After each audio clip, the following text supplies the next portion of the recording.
Баршаға сәлем, арнаға қош келдіңіздер.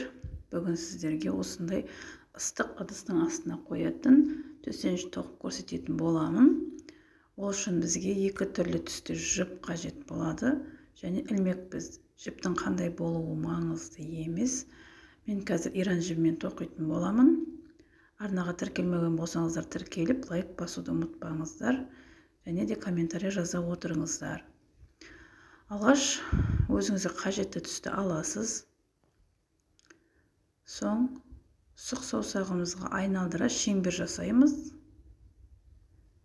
Енді шеңбердің ішінен жұмысшы жіпті шығарып бір іліп аламыз. Және шеңберді айналдыра отыра шалмасыз бағаншадан жетеуін тоқимыз.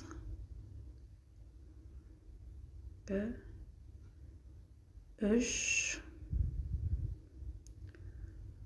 4, 5, 6, 7. Енді қысқа жіпті тартып, ортадағы мына шұңқырды жауатын боламыз.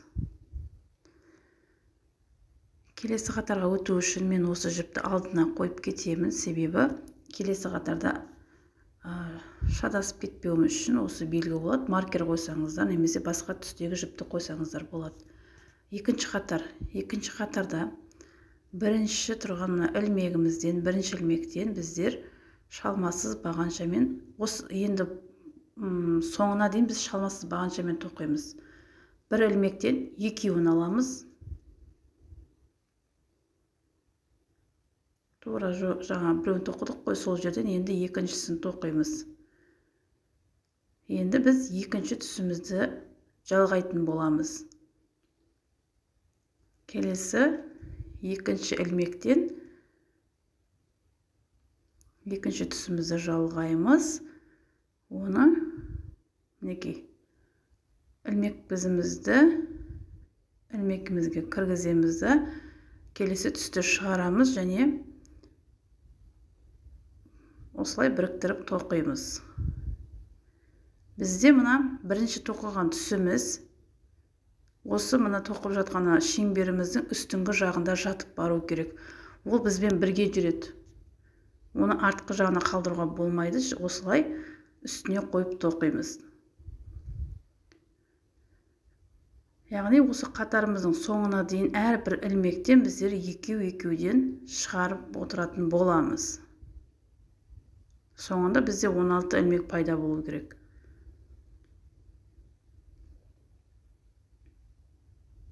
Біреуін алдық, тура осы жерден екіншісін іліп аламыз. Енді мына тоқыған жұмысшы жібімізді алдыңғы жағынан жібереміз, артқы жағынан емес, алдыңғы жағынан осылай жоғарғы жағына жатқызып, жұмысшы жіптің арасына қойып тоқып кететін боламыз. Қатарымыздың соңына дейін осыны айналдырып қайталап тоқисыздар. Келесі қатарға келдік.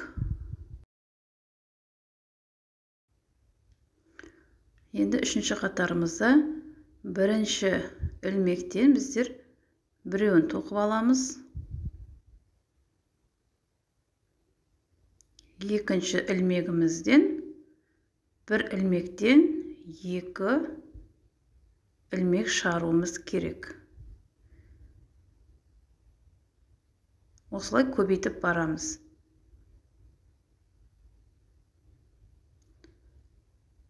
Келесі көк түсімізді аламыз.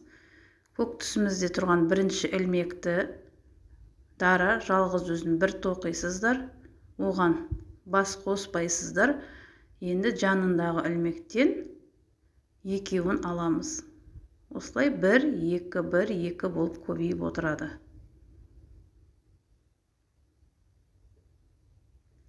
Айналдыра тоқып келесі қатарда кездесеміз. Ал енді бізде төртінші қатар. Төртінші қатарымызда бірінші ілмектен біздер біреуін тоқимыз. Екінші ілмектен де біреуін тоқимыз. Үшінші бір ілмектен екеуін аламыз. Осы процесс енді жұмысымыздың аяғына дейін қайталанады. Өзіңізге қажетті өлшемде тоқыңыздар. Қанша қатар тоқу ол өздеріңіздің еркілеріңізде. Бірінші ілмектен міне көк түстен біреуін тоқыдық.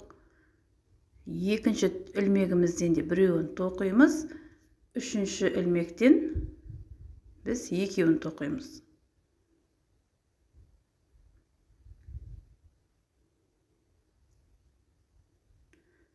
Қалған қатарларды көрсетпеймін. 5-ші, 6-ші қатарлардың екеуі тура осылай схемасын қойып кетем. Әр қатарда осылай бір ілмектен қосылып отырады. Соны қайталап тоқисыздар. Енді соңғы қатар. Соңғы қатарда мына көк түсімізді қиып тастаймыз. Қараңыздар, сіздер ең бірінші қандай түспен бастадыңыздар, ең соңғы қатарда сол түспен аяқтайсыздар. Және де осылай ешбір қаттарға, ешбір ұяшыққа, яғни бас қоспайсыздарды, әрбір ілмектен бір-бірден шалмасыз бағанша арқылы тоқып айналдырып шығасыздар.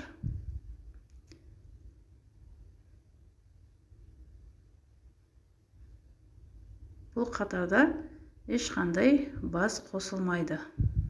Жай ғана осылай айналдырып шығамыз.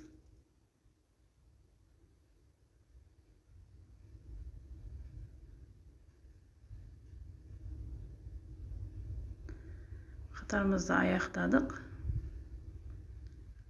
Артық жібімізді қиямызды. Осылай біріктіргіш ілмек арқылы біріктіріп, жұмысымызды аяқтаймыз.